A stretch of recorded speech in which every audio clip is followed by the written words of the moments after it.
Syederlun, TNI Angkatan Laut menugaskan KRI Bung Tomo 357 mengikuti latihan bersama Multinational Exercise AMAN ke-21 di Karachi, Pakistan pada Jumat 12 Februari 2021.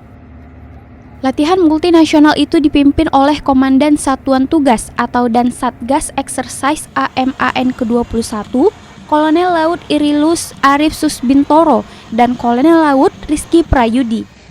Tahun ini KRI Bung Tomo 357 menjadi delegasi Indonesia dan turut serta 100 personel termasuk 9 taruna Akademi Angkatan Laut.